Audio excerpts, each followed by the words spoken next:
za ku yi raba su, suna son juna su da gaske fiye da ake tunanin kansu. Soyayya ba a yin ta doli, a bar su su yi zaɓin kansu. Mun shigo sabuwar rayuwa, bara in je in ga kakata.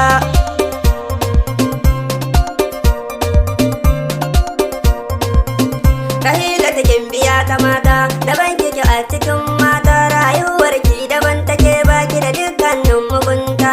Na yaba da halayenki, tarbiyya kin na da ita. Gaban ki da bayan ki, Allah zai kare mu ita. Rahilatu rayuwar abokina, dan Allah ki zo kusan shi, cikin ruhi akwai bazata. Bari to na bari ma mata, alai maki albarka ya mata. Umarnin iyaye tana bi, magana ba ta tsallake ta. Rahilatu akwai ilimi, gata da sannin ya kamata.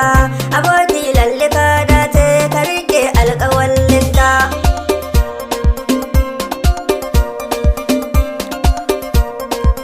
Shi yasa ne take birge shi, Rahilatu ga farin jininta.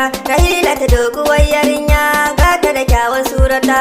Tafiyar ta dagwas sauran mata na ta kallanta. Sai ka gode ma Rabbana da ya baka gimbiya ta mata. Rahilatu rayuwar abokina, dan Allah ki zo kusan shi, cikin ruhi akwai bazata. Zan kirawo ki zinariya, ki ce tsoka da jijiyar shi. Amanar zuciya ya baki, dan Allah kar ki rikita shi. San kiya mashi tutiya, dan haka sai ki faranta mashi. Mu dangi yanzu mun iso, mu bada shaida ta gari.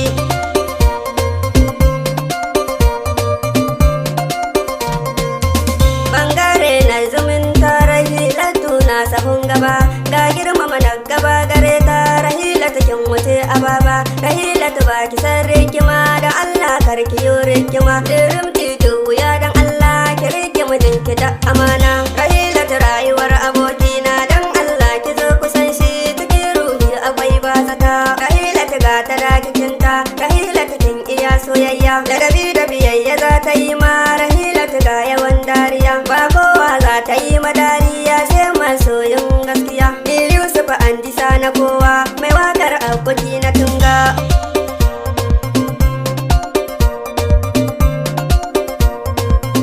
Uri na yan gade armanku, da ke da abokina baba, mai